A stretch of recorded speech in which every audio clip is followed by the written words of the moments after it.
Então, vamos agora aqui ao nosso diagrama de implantação em componentes. Primeiro, é necessário explicar por que ele é importante e por que a gente faz esse diagrama de implantação em componentes, tá? Então, deixa eu me mostrar aqui o nosso modelo.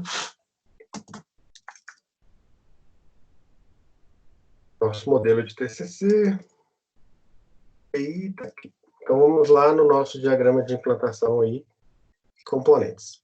Quando a gente desenha um software, na hora que a gente imagina como é que esse software vai funcionar, uma das coisas que a gente tem que avaliar, depois de pegar exatamente o que ele vai ser feito, para que ele vai servir, é entender quais são os requisitos.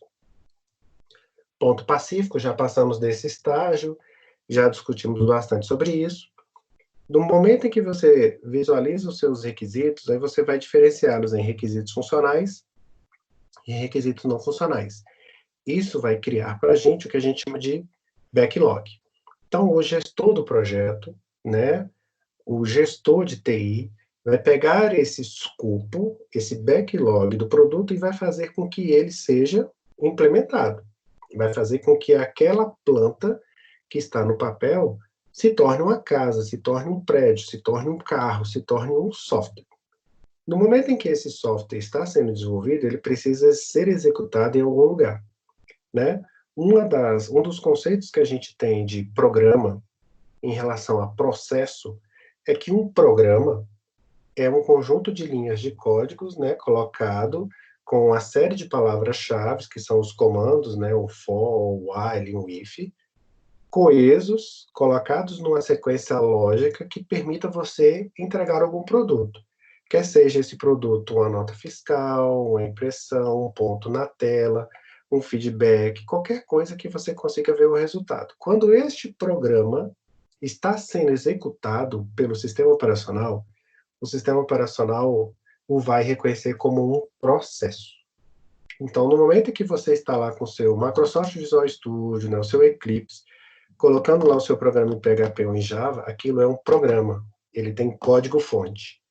No momento em que você coloca isso que em deploy, né, você colocá-lo para ser executado, para ser resolvido, para ser acessado, este programa passa a ser um processo, porque não mais vai ser gerenciado simplesmente pela sua ideia de desenvolvimento, agora ele vai ser gerenciado pelo sistema operacional.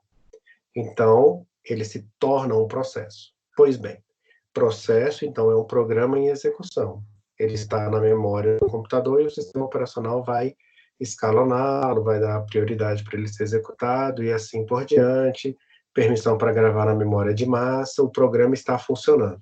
Mas para esse programa funcionar, ele tem que estar em algum lugar. Então, por exemplo, este Moodle aqui, que se encontra aqui, esse Moodle é feito de um código-fonte em PHP. Então, o Moodle tem código-fonte em PHP. Se você visualizar aqui o código-fonte dessa página, você vai ver um HTML, um CSS aqui, que é executado por trás de uma IDE ali, uma linguagem de programação interpretada, que é o PHP. Esse PHP, para ele poder ser executado, existe um servidor de aplicação por trás dele. Então, para que o PHP seja executado, ele consiga mostrar de fato aquilo que o meu programa foi escrito para fazer, eu preciso de um servidor de aplicação, né? O mais comum, um dos mais famosos que a gente tem aí, para não dizer o mais famoso, é o Apache. Então, o Apache é um servidor de aplicação. Tá, ó.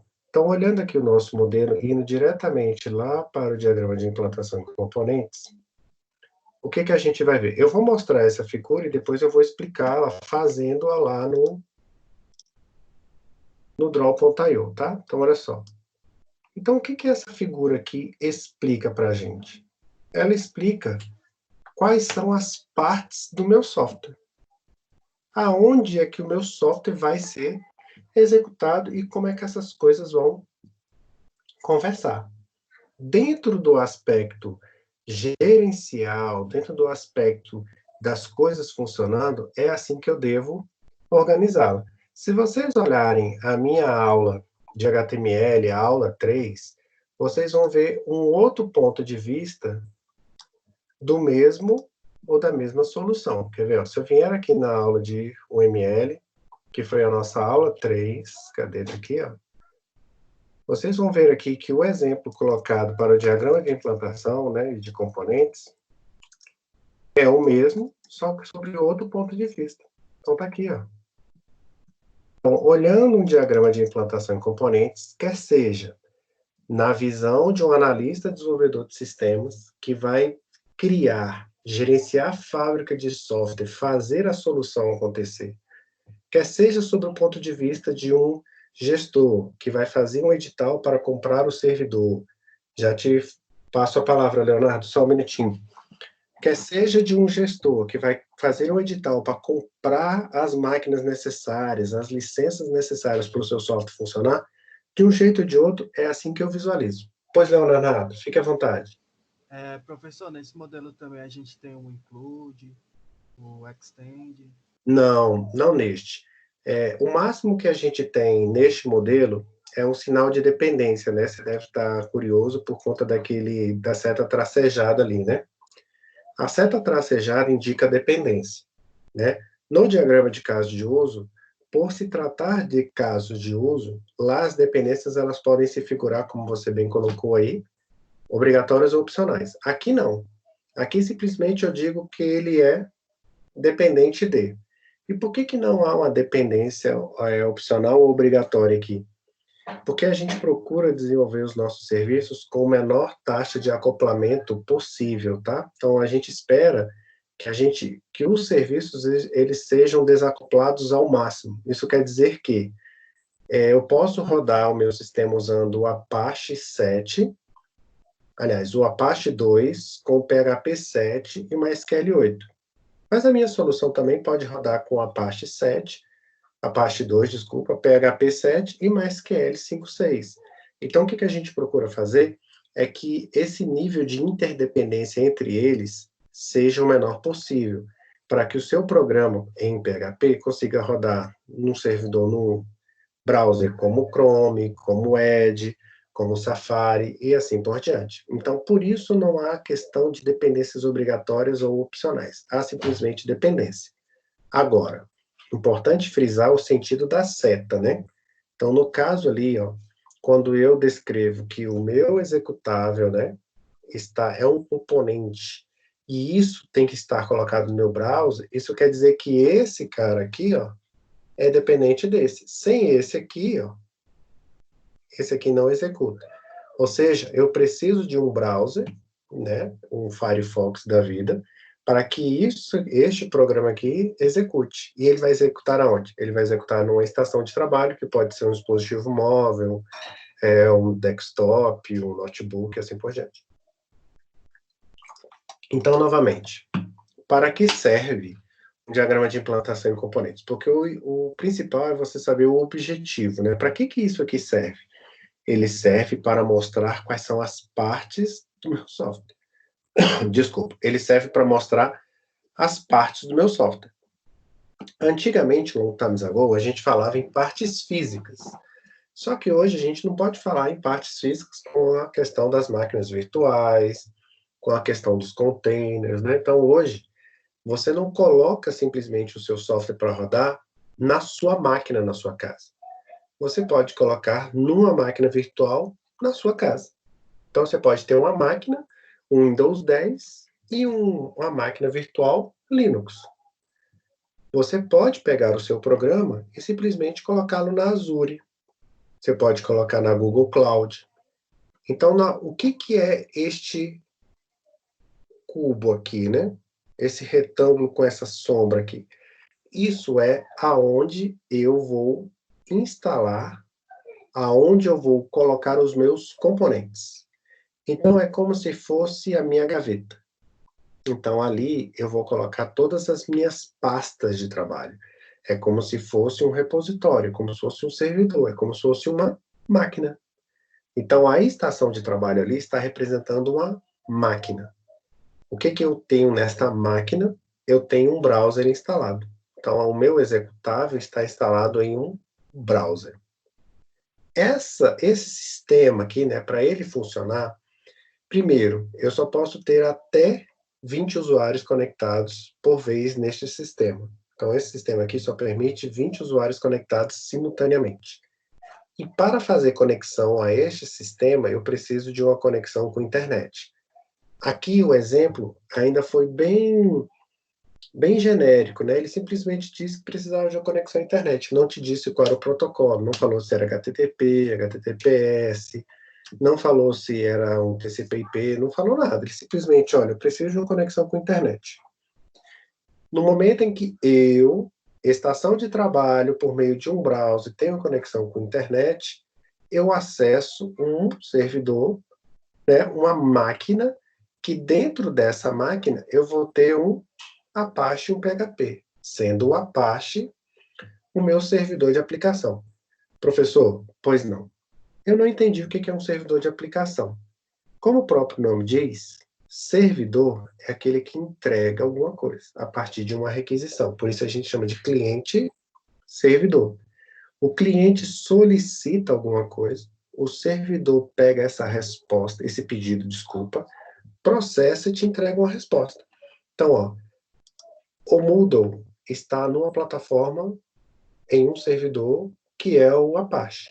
Então eu clico aqui, ó, em meus cursos, em página inicial, eu pedi para o servidor de aplicação Apache, na minha aplicação Moodle, por meio de um browser, que ele retrocesse para mim todas as disciplinas que eu tenho alocado. Então, eu fiz essa solicitação na hora que eu cliquei naquele link. Na hora que eu clicar nesse link aqui, ó, eu vou solicitar ao Moodle que ele me entregue isso aqui. Só que o Moodle está feito, criado, desenvolvido em um PHP. Então, dentro do PHP, eu tenho um processamento que é realizado pelo Apache. Então, o Apache vai lá, lê o código PHP, o interpreta. Depois de interpretar as linhas que estão dentro do meu PHP, ele me entrega uma resposta. Então, é para isso que serve um servidor de aplicação, para responder perguntas realizadas, solicitações requeridas por meio de um cliente. Quem é o cliente aqui? Sou eu, é o browser. Então, eu, nesta figura aqui, cadê a aula? Eu, nesta figura aqui, ó, cliquei por meio de um browser naquele link. Essa pergunta foi até o servidor, que era o Apache, e por meio de um caminho aqui, que é a internet, por meio de um protocolo, no nosso caso aqui, o HTTP, ó. Então, HTTPS aqui é o meu protocolo, né, um protocolo de transferência textual em hipertexto. Ele respondeu, entregou para mim, na minha estação de trabalho, por meio do browser, a resposta que eu queria. Então, o servidor, ele fica o tempo todo fazendo isso, pegando a resposta, pegando o pedido, entregando a resposta, pegando o pedido, entregando a resposta. Essa pergunta e essa resposta são feitas por meio desse caminho. Tem outros caminhos? Sim, tem outros, tem inúmeros caminhos, né? Hoje o mais comum é a gente trabalhar com internet, mas você pode trabalhar com InfinityBand, você pode trabalhar com ADO, você pode trabalhar com conexão direta. Então, a depender da forma que você tem a sua conexão, por exemplo, conexão via rádio, conexão via satélite. Então, você tem aí uma série de protocolos possíveis. Vocês devem ver isso em gerenciamento de rede, né, no semestre. Para quem é de ADS, fica no terceiro semestre, vai trabalhar com essa parte aí de rede. Aí vocês vão ver esses protocolos aí da pilha TCP/IP, do OSI e assim por diante. Pois bem, o servidor respondeu o que ele queria por meio desse Apache. Então, Apache é o servidor de aplicação. Professor, quais são os outros aí? Bom, nós temos aí o IS, que é o da Microsoft, que o pessoal não gosta muito. Nós temos o Glassfish, nós temos o JBoss, tá? Deixa eu colocar aqui então uns nomezinhos aí para vocês começarem a se acostumar. Então, nós temos aí o antigo JBoss, né? JBoss, que é para Java. Nós temos o Glassfish. Nós temos o IS. Nós temos o próprio Apache. Deixa eu ver qual outro que tem. Não me vem à cabeça agora outros. Esses aí são os mais comuns. Quem for lembrando aí, por gentileza, puder me ajudar, mas nós temos esses caras aí. Depois que eu, servidor de aplicação, servidor web, servidor de aplicação, recebo aquela solicitação da minha estação de trabalho, eu, servidor, processo. Imagine que esse serviço, que essa requisição tenha que vir a partir de os dados que estejam gravados no meu banco de dados. Né? Vocês trabalharam aí com o Marcos Vinícius a questão da modelagem lógica, modelagem conceitual, a criação do MER e assim por diante. Então, isso fisicamente vai ser gravado num banco de dados. Aí vamos imaginar que, nesse caso, o meu banco de dados seja uma SQL. Então, eu, MySQL, sou um componente, uma parte do meu servidor de banco de dados. Então, imagine que, ao clicar aqui, eu quero saber quais são todas as atividades que eu tenho na minha disciplina de projeto interdisciplinar. Então, ó, eu cliquei aqui, ele foi lá no meu servidor de aplicação Apache.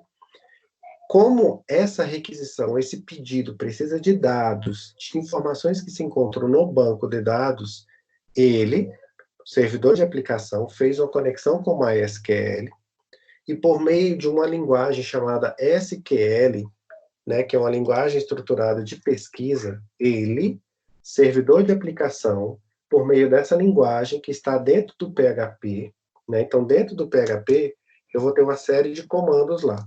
Um dos comandos, ou uma série de comandos que vai ter lá dentro, são os SQLs. Então, por meio do SQL, eu vou me conectar a uma SQL. E vou pedir para uma SQL assim, ó, traga todas as informações que você tem aí da tabela de alunos e disciplinas. Então, ele vai lá e traz, tá? Só um minutinho, galera, só pegar um gole d'água aqui.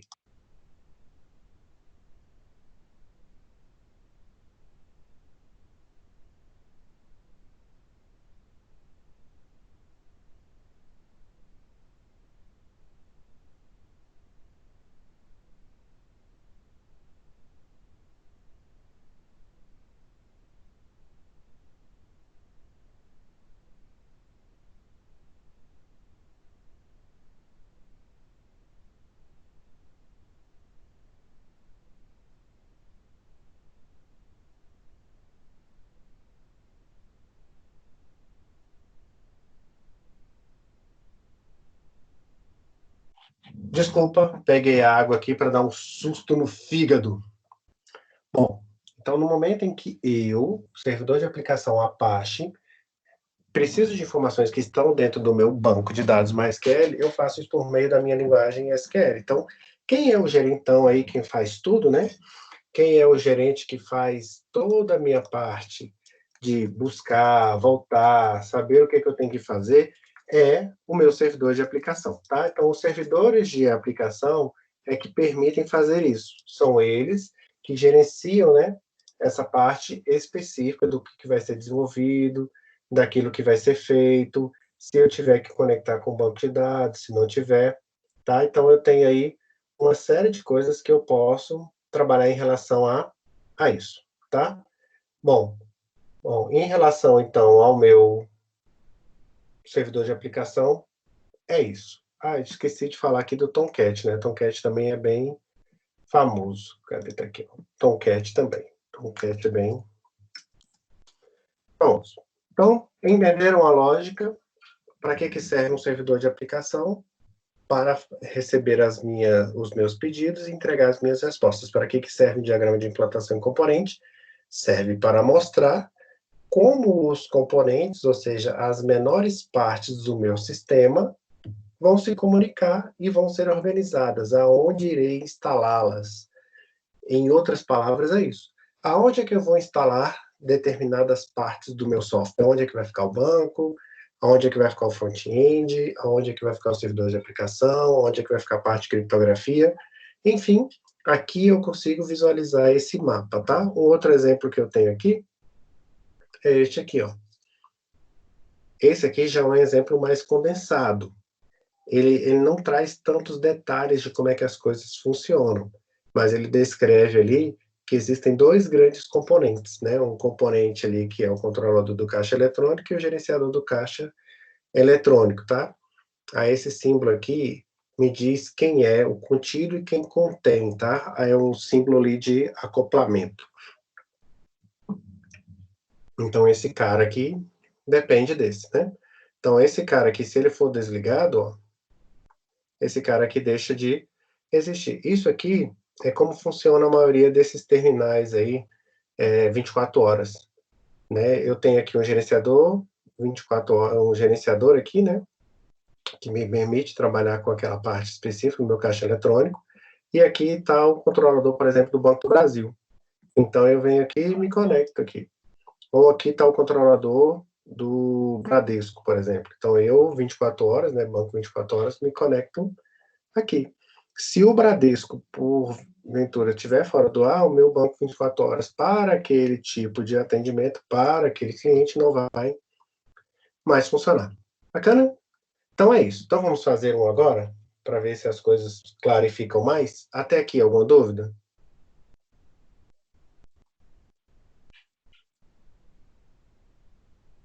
Ok? Notem, isso aí é longe, longe, longe de ser especificamente para o público de ADS. Pois não, Leonardo, fique à vontade. Professor, duas dúvidas. Pois não. Adoro dúvida. Opa! A seta, ela aponta por exemplo, aqui o servidor seria, no caso, a entidade forte, né? E, por exemplo, né? A entidade forte e o Apache seria, no caso, a dependente? Isso, exatamente. A seta aponta para o pai. Certo. E o que significa esse número 1 e o número 2? Excelente pergunta. É a quantidade de conexões simultâneas que você pode ter naquela conexão. Então, por exemplo, a estação de trabalho, ela só pode enxergar um servidor. Então, a minha estação de trabalho, no momento em que eu conecto aqui, não mudou. Aqui, eu estou conectado especificamente a um servidor. Aonde é que está esse servidor? Ele está lá no setor de indústrias. Então, qual é o IP desse servidor? É o 10.4.2.1. Toda e qualquer conexão que eu fizer aqui, ó, eu, você, todos os professores que estão ministrando aula agora essa hora, todos os professores vão se conectar no 10.4.1, que é onde está a resolução desse nome aqui, ó, nessa URL, tá? Neste exemplo, eu só tenho um servidor. Então, neste exemplo aqui, ó, eu só tenho um servidor. Tá, esse servidor, ele enxerga quantas estações? Bom, ele pode enxergar nenhuma, então não tem ninguém conectado a esse servidor, mas se tiver conectado, eu vou aceitar somente 20 conexões. Então esses números significam isso. Para você não esquecer da seta, é só lembrar o seguinte: a seta aponta para quem não pode morrer, para quem não pode cair. Então ela aponta para a pessoa mais importante. Então, neste caso aqui, ó, se a estação de trabalho for desligada, se eu vier aqui, como eu fiz há 2 semanas atrás, que eu meti o pezão aqui no estabilizador, lembra? Meti o pezão aqui no estabilizador, a estação ela não existe. O browser que está aqui funcionando como um processo em memória nesse sistema operacional, ele morre. Então, aqui aponta para o pai, tá? Aqui, como esse cara aponta para o pai também. Sendo que essa ligação aqui é uma ligação teórica, né? E essa ligação aqui é uma ligação física. A gente chama essa de lógica e essa de física. Vocês vão aprender a fazer isso aí quando vocês estiverem fazendo esse documento não, esse diagrama aqui, ó, um projeto lógico de rede aqui, ó. Professor, Pois não. e o deploy nesse caso é onde se implanta, né? Exatamente. Então, o deploy é onde você vai colocar o seu programa. Se ele for compilado ou se ele for interpretado, você vai colocar uma pasta lá específica.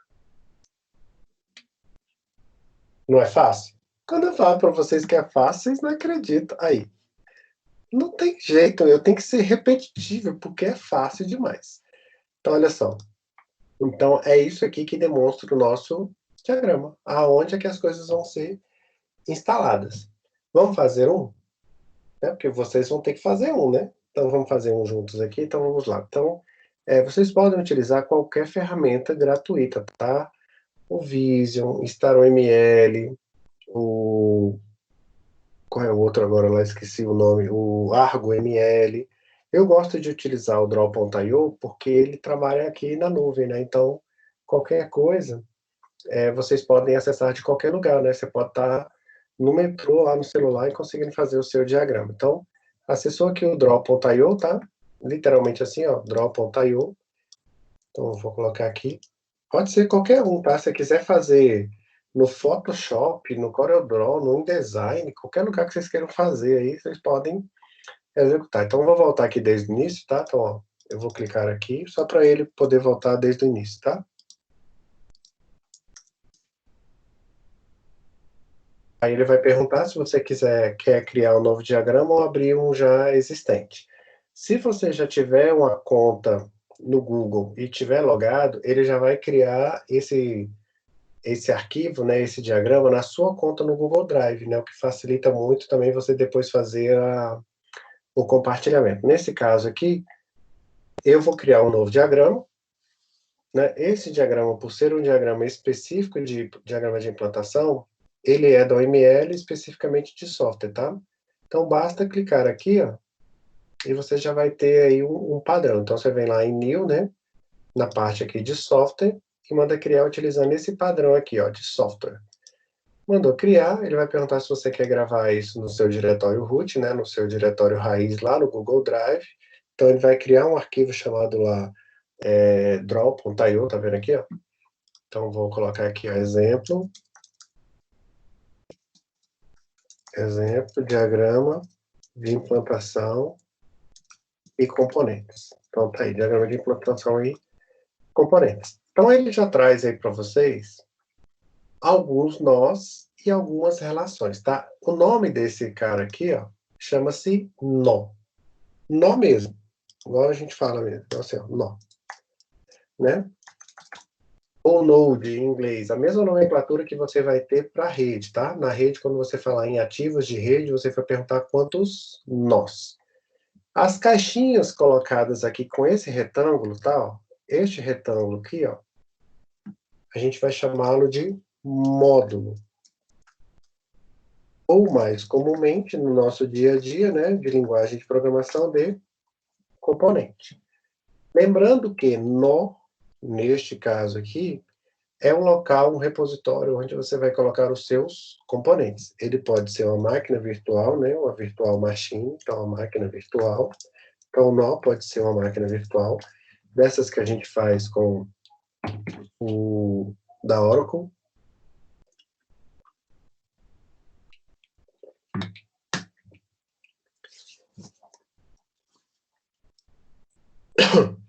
Nó é diferente de módulo. O componente, que é esse aqui, ó, que a gente chama de módulo, é a menor parte do seu sistema. É a menor parte do seu nó. Então, dentro de um nó, nó você pode encarar como sendo um servidor, tá? Uma máquina, um servidor. Então, dentro de um nó, eu posso ter vários módulos, vários componentes. Então, dentro de um nó, eu posso ter vários componentes. Quando eu faço o meu programa, esse programa ele pode ser colocado em várias virtual machines, vamos colocar assim, né? Então, eu posso ter vários programas para as máquinas virtuais. Então, programas específicos para máquinas virtuais, né, como o VirtualBox, o Parallel Desktop, o Xen, o VMware, que é um dos mais famosos que existem, todos eles vão comportar esse conjunto de máquinas, né? Então, eu vou colocar esses nomes aí para vocês também se habituarem, tá? Então, máquinas virtuais podem ser controladas por meio disso aqui, ó. VirtualBox, que é muito bom para quem está querendo trabalhar com a parte específica. Cadê? Cliquei aqui no chat errado, peraí. Sorry, peraí só um minuto. Estou escrevendo no chat aqui de quem me mandou a dúvida. Então, VirtualBox. Pois não, Leonardo, enquanto eu escrevo aqui, por gentileza, pode perguntar. Professor, esses dois tracinhos significa, no caso, dependente? Dependência, exatamente. Esse cara aqui, ó, depende dessa interface aqui para poder funcionar. Então, nós temos o Xen, nós temos o VMware, nós temos o Parallels Desktop, não é tão conhecido assim, mas é muito bom, Desktop. Então, temos esses caras aí. Então, ó, no momento em que você cria a máquina virtual, depois vocês peguem, por gentileza, anotem isso aí dentro de um Keep, dentro do Evernote, para vocês poderem fazer pesquisas a futuro, tá? No momento em que vocês estiverem aí. Quais são as máquinas virtuais aí que eu posso trabalhar, quais são as mais famosas? O VMware e o Xen hoje são as mais famosas, tá? Em relação a esses desenvolvimentos aí. E aí, no momento em que eu tenho aqui um nó, que pode ser uma máquina virtual, esse nó vai se comunicar com outro nó por meio dessa ligação aqui. Então, vamos imaginar, né, é muito comum a gente ter aí um sistema que trabalha apenas com duas camadas, cliente e servidor. Né? Vocês aí na faculdade estão aprendendo PHP, não é isso? E aí, muito possivelmente, o que vocês instalam na máquina de vocês é o XAMPP. Né? Pelo menos a grande maioria das pessoas começam com ele. Alguns que já estão trabalhando há mais tempo podem começar a trabalhar com outros frameworks. Né? Então, vamos imaginar que para PHP nós temos aí o Zend. Né? Temos o Zend Framework, nós temos o Laravel, faltou o E aí, Framework. Ah, bacana. O Glauco é gente fina demais. O Glauco é um dos melhores professores que eu conheço. Muito bom, muito dedicado e de uma didática incrível. Temos aí os Zend Frameworks e temos também o Laravel. Então, inicialmente, o que você tem ali, né? Aí você clica aqui perto do relógio, aqui embaixo, né? Perto do relógio ali tem uma chamada em que você lá abre o Apache, o MySQL, né? E você tem ali os serviços que você quer executar. Então, para o seu sistema funcionar, você vai precisar de uma máquina. Então, eu vou tirar esses componentes aqui para poder criar os nossos, tá? Então, simplesmente vou excluir aqui. Cadê? Tá aqui, ó. Eu vou excluir aqui, só que a gente não precisa deles agora para poder ir explicando para vocês, tá? Então, tá aqui.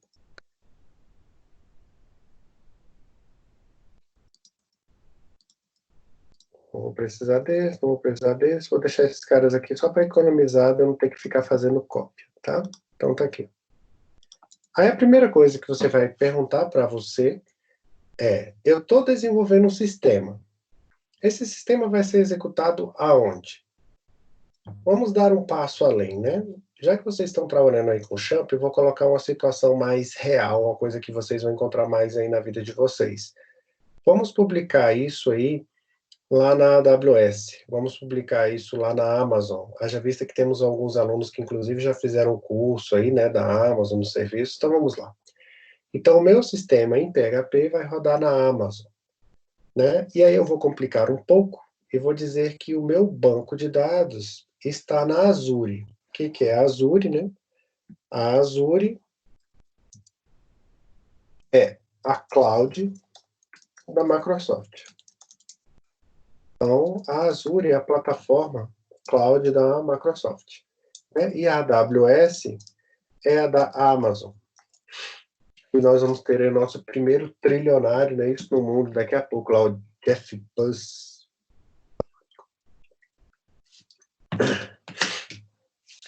E o meu sistema está sendo desenvolvido aqui, usando o GitHub, usando o Microsoft Visual Studio, assim por diante. Então, vamos lá. Um sistema em PHP, para ele ser executado, o que eu preciso? Bom, eu preciso de um browser. Então, o browser, o meu Chrome versão 80, ele precisa estar lá para eu poder executar o meu PHP. O meu Internet Explorer, Edge, né? Também conhecido como peneira, também precisa estar lá para eu poder executar. Então, neste caso, o que eu preciso ter instalado na minha estação? Então, vou colocar aqui como cliente, tá? Então, esse cliente aqui é a minha estação de trabalho, é o seu notebook, é o seu celular, é o seu desktop. Então, o que eu preciso ter instalado nessa máquina para que ele funcione, para que o meu sistema funcione? Nessa máquina, eu preciso ter um browser. Então, esse browser é o que é necessário para eu poder executar o meu software. Então, o meu cliente basta ter um browser. Olha só que bacana, que tranquilo. Esse sistema, para ele ser executado, eu vou precisar que ele acesse um servidor de aplicação desses que eu já expliquei para vocês. Vamos imaginar que, neste caso, né, o meu sistema ele seja feito em Java, né, por exemplo. Então, para Java, eu vou ter outros servidores de aplicação que trabalham especificamente com Java, né? Então, o JBoss, que hoje é conhecido como WideFly, tá? Deixa eu até colocar o nomezinho lá que eu coloquei JBoss, mas não coloquei o WideFly. Então, o WideFly, que é a versão gratuita do JBoss, olha o tanto de palavrinhas novas aí, ó. Para quem está comprando um pet esse final de semana, nessas férias, olha o tanto de nomes sugestivos aí, ó. Chamar o cachorrinho, o gato de WideFly, chamar o peixinho aí de Amazon, de Azure. Então, o nome aqui não. Olha, a sugestão de nomes aí. Imagine você chamar um cachorro de VMware. Você pode até botar um nome composto aí, ó. Um VMware Laravel. Né? Se tiver com raiva do cachorrinho, se ele comer o sofá aí, você simplesmente dá um shutdown nele no Parallax Desktop. Você chega lá, dá um shutdown nele, pronto. Já era cachorrinho. Então, vamos lá. Então, browser, me conectar, preciso do browser para fazer a conexão com o meu servidor de aplicação. Vamos imaginar, neste caso, que o meu servidor de aplicação seja o WideFly, porque eu estou colocando aqui que o meu programa vai ser em Java, tá? Vocês tiveram arquitetura Java junto com o Glauco ou somente PHP? Eu sei que aprender a programar foi PHP, mas a arquitetura Java vocês tiveram? Não, né? A NGINX vai ficar uma beleza, só que trava demais, é muito pesado, né, Matheus?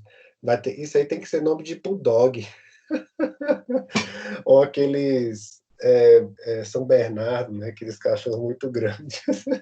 Você pode chamar de S, né, aqueles pit, né, aqueles cachorros pequenininhos, aqueles que matam o pitbull engasgado, então, aí você pode chamar ele de IS. Mas NGX aí já é mais pesado, um negócio mais profissional, né, um pastor alemão aí. Então eu vou falar do Java mesmo, ou vou falar do PHP mesmo para não ficar misturando as bolas aí para vocês.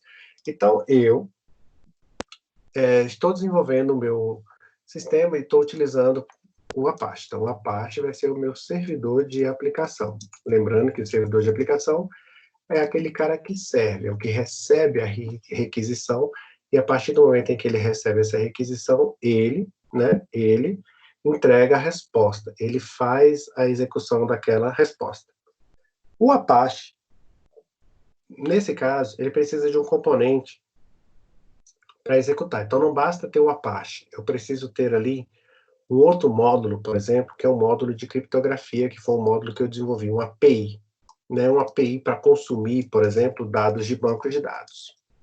Então, está aqui, eu tenho uma API para fazer a minha criptografia, eu tenho uma API.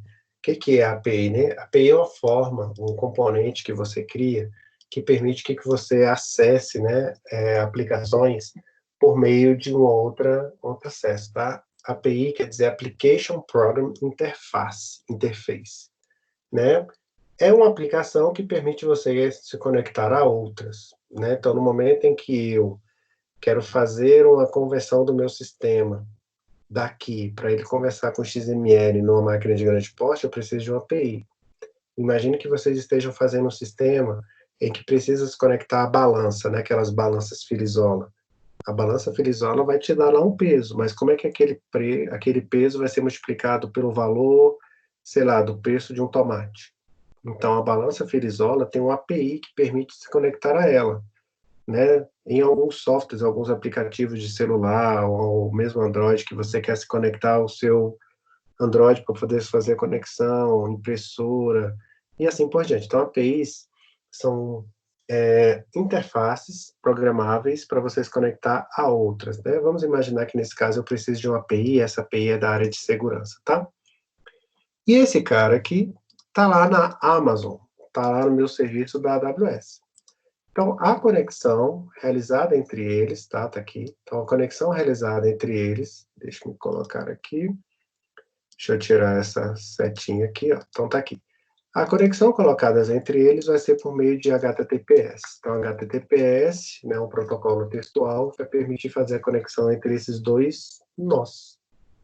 Então, para eu me conectar a este serviço lá na AWS, eu preciso me conectar por meio de HTTPS. Esse servidor Apache aqui se conecta a essa API. Tá? Então, ó, eu tenho uma conexão que acontece entre essa API. Neste caso, ela é dependente, então vou colocar aqui, ó, ela é dependente. E neste caso também eu tenho o que eu chamo, né, de uma relação que eu tenho, cadê a setinha aqui? Aqui. Opa, o contrário. Cadê? Aqui, ó. Então a API é dependente do Apache, né? O Apache, se não estiver funcionando, a minha API não vai funcionar. Como eu falei para vocês, essa API é uma API especificamente, por exemplo, de segurança. Tá? Então, o meu browser, o meu serviço vai se conectar com esse Apache.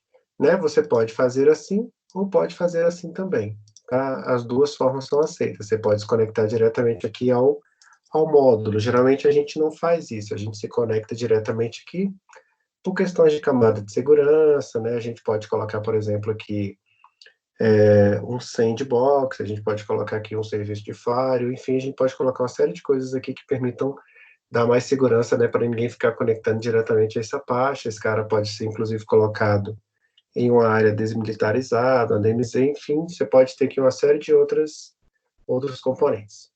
Vamos imaginar que, neste caso, ao se conectar a uma Apache, eu tenho que me conectar ao meu banco de dados. E meu banco de dados, no caso aqui, é o Postgres. Então, o PostgreSQL é o meu banco de dados aqui que vai fazer a conexão com o meu Apache via PHP. Só que este PostgreSQL está lá na Azure, tá? Que é da Microsoft. Ah, professor, se é da Microsoft, ele só vai rodar SQL Server. Não, assim como na AWS, ele é agnóstico, tá? Serviços agnósticos não tem esse vínculo, tá? Você pode rodá-lo em plataformas que não sejam especificamente da fabricante. Aliás, para ser cloud, né, tem que ser assim. E aí eu vou me conectar diretamente ao Apache. Então eu posso fazer assim, né? Então o Apache vai se conectar ao meu Postgres. Essa é outra forma que a gente tem de fazer a mesma coisa, tá? Estou mostrando aqui mais de uma forma para quando você... Opa. Vou mostrar aqui mais de uma forma para mostrar para vocês, quando vocês encontrarem, vocês não acharem que está errado. Aqui eu me conectei diretamente nó a nó, servidor a servidor. Aqui estou me conectando diretamente ao banco.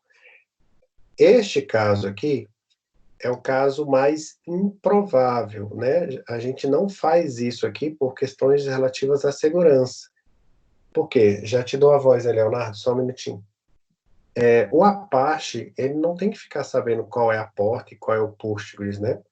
O Apache aqui, ele tem que se conectar especificamente ao servidor, né? Que, por exemplo, eu poderia ter, inclusive aqui dentro do Postgres, eu poderia ter um servidor de cache, um servidor de aplicações para isso aqui. Pois não, Leonardo? Professor, uma pergunta meio besta, mas como é que Não, você nunca é colocou besta, pode falar. essa linha pontilhada? A linha pontilhada quer dizer dependência.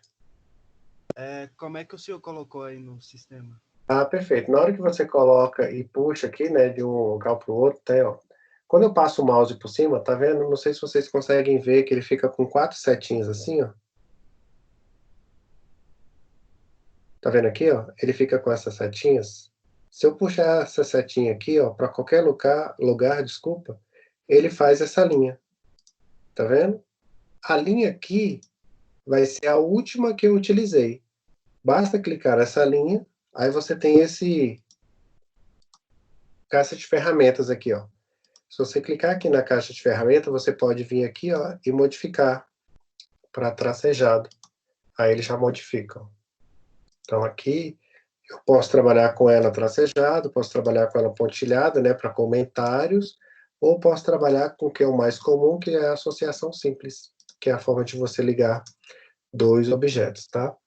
Então eu tenho aqui dentro do meu Postgres, por exemplo, uma forma de se comunicar, né, uma forma deles trabalharem. Então, eu posso trabalhar com inúmeras formas de trabalhar, né? Inúmeras formas de fazer associação em relação a eles.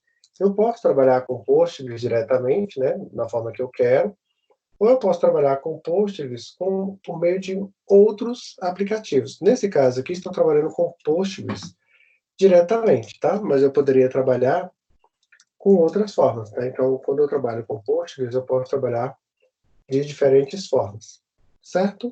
Até aqui, tranquilo, galera? Tranquilo até aqui?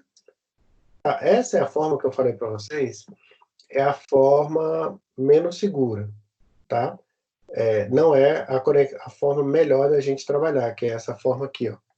O ideal é você trabalhar conectando entre os nós, não entre componentes, né? Porque por conta da questão de segurança, para você não ser atacado aqui, né?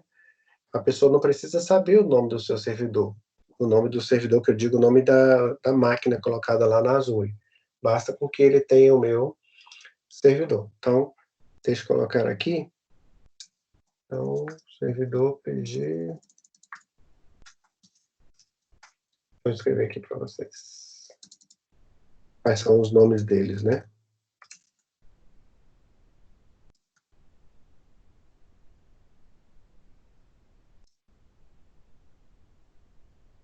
Então, tá aí. Respondido aí a dúvida. Então, feito isso aqui, o meu diagrama está pronto. Então, a conexão aqui já está realizada. Ah, mas qual é a conexão que você utilizou aqui? Vamos imaginar que a minha conexão tenha sido JDBC ou ADO, por exemplo. Então, eu clico aqui, cadê? E escrevo aqui, ADO. Então, eu fiz a conexão por meio de ADO. ADO é um protocolo de comunicação que a gente faz diretamente com o banco de dados. Poderia ser JDBC, mas no caso aqui, por não ser Java, né? Eu poderia também trabalhar com ODBC, não é a mais moderna, mas também funciona. Então, isso aqui, ó, é um exemplo, né? Para quem está trabalhando com o Draw.io, né? Basta vir aqui e exportar isso aqui como figura. Então, eu exportei aqui, né? Coloquei como figura. Então, vou colocar aqui para ele gravar também dentro do meu Drive. Fiz isso aqui, vou lá no meu Google Drive, pego ele aqui lá na raiz. Já deve estar por aqui, cadê? Aqui, ó, exemplo. E aí basta puxá-lo, né? Agora para o meu modelo. Então, se eu vim aqui agora lá no diagrama de implantação em componente, cadê diagrama de implantação em componente? Resta achá-lo aqui, cadê?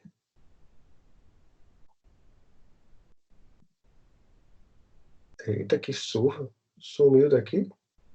Ah, tá aqui. Diagrama de implantação em componente. E aí eu vou colocar aqui mais um exemplo para vocês, que é essa figura aqui. Então tá aí. Mais um exemplo. Aquele JPEG agora virou esse cara aqui. Aí nós temos dois exemplos agora, né? Eu poderia, inclusive, trabalhar com outras formas, mas essa daí é a mais simples, né? Então, a maioria de vocês vai ter este modelo, tá? Deixa eu pegá-lo aqui. Deixa eu ver se eu consigo compartilhá-lo.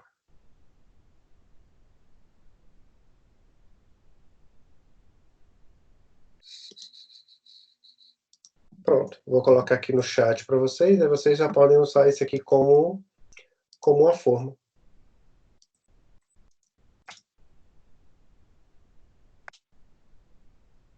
Pois não, Samara, desculpa, eu não entendi.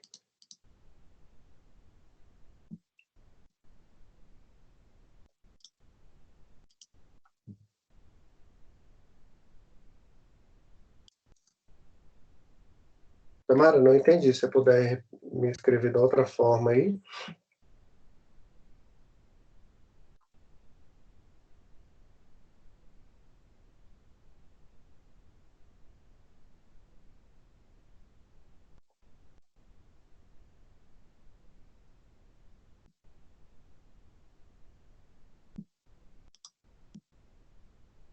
Ah, perfeito, Samara. Obrigada, porque eu não tinha entendido a pergunta. Olha só. Vamos imaginar que eu queira atacar o sistema de vocês, tá? Para eu poder atacar o sistema de vocês, numa conexão à internet, o que eu preciso? Eu preciso do nome do servidor, Então, vamos imaginar que isso aqui seja o Ouro 2, né? Então, o nome da máquina chama-se Ouro 2. E esse Apache aqui chama-se Prata 07. O que eu preciso para conectar a esse servidor que está lá na AWS? Eu preciso do IP dele, que é a resolução do IP dele, que a gente chama de IP, o IP externo. Eu tendo o IP dessa máquina e a porta, eu posso tentar fazer ataque dele de DNS Flood, um ataque de negação de serviço comum, ou simplesmente tentar atacar para poder recuperar as informações que estão ali, tá? Então, por isso a gente não faz essa conexão deste modo, porque esse modo é muito perigoso. Por quê? Porque se a pessoa conseguir atacar aqui, vamos imaginar que o hacker conseguiu acesso ao log de informação do Apache. Ele, por meio das informações que estão dentro do log de informações do Apache, ele pode vir aqui, ó, e acessar diretamente o meu banco de dados. Dessa forma que tem aqui, ó, se a pessoa conseguir conectar e buscar as informações dentro do Apache, o máximo que ele vai saber é o nome do meu serviço. Só que esse serviço aqui dentro não traz para ele qual é o nome da máquina, se é Ouro 2, Ouro 7, né, se é Cobre 01, Cobre 03. Por quê? Porque o serviço é apenas uma disponibilização. A exemplo disso aqui, ó. Qual é o nome do servidor de banco de dados dessa aplicação?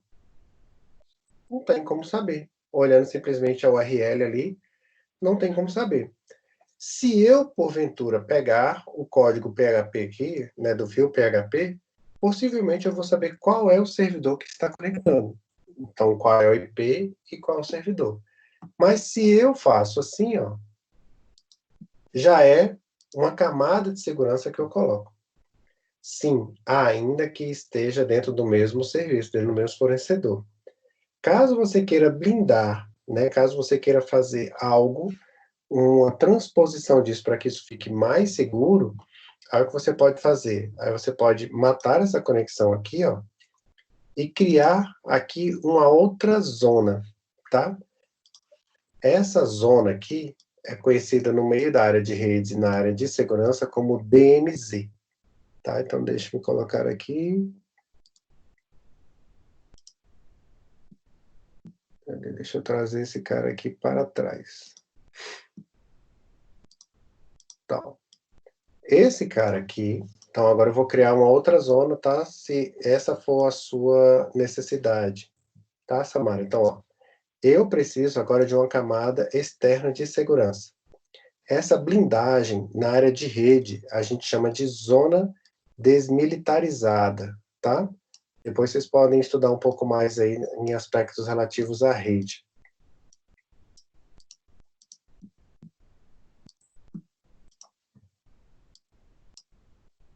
Perfeito. Aí o que eu faço? Eu crio aqui, ó, uma DMZ.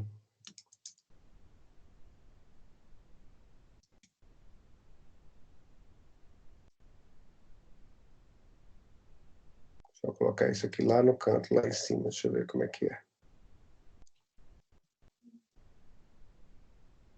Whatever. Deixa eu matar ele aqui.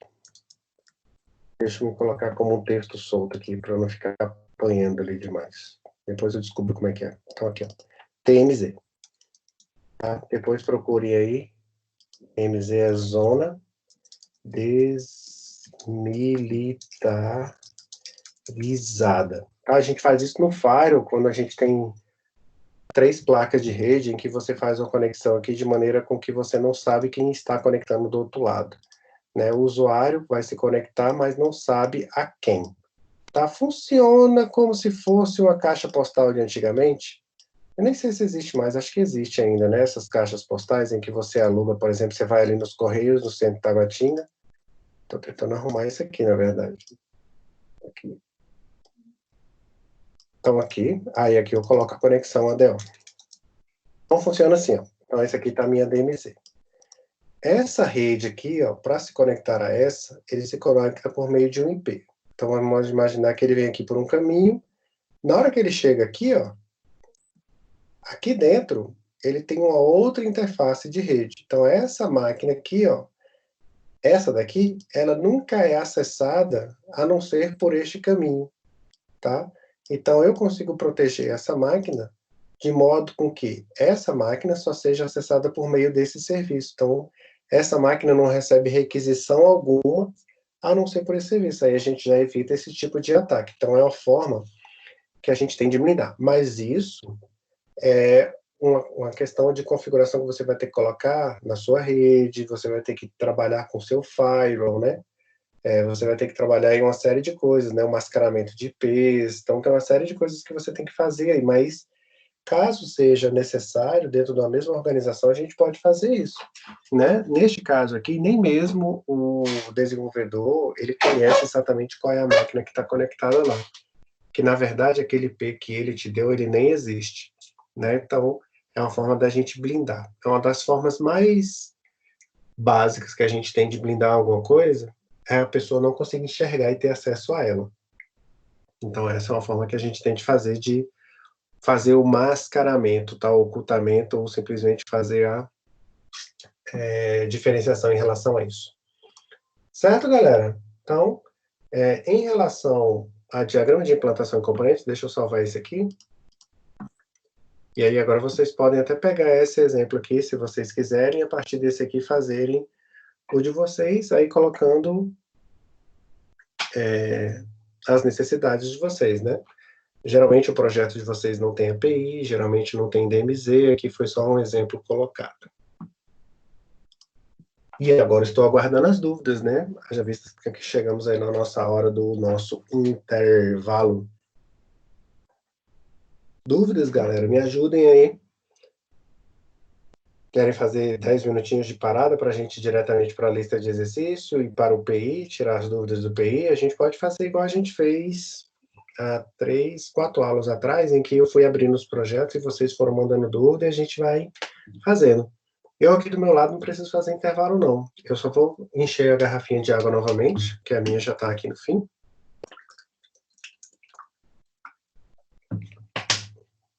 E já posso ir sanando as dúvidas de vocês. Mas, em relação a diagrama de implantação em componente, aí alguém tem alguma dúvida?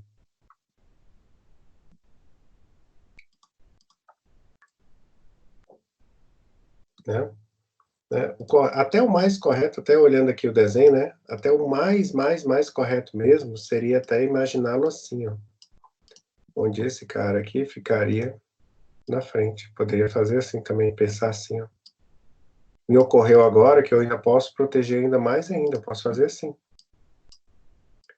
Então, daquele serviço que está colocado lá, eu crio uma DMZ dentro da minha própria Azure e faço a ligação com a minha DMZ. Olha só que bacana. Que bacana esse cara aqui. Então, eu faço a conexão desse cara aqui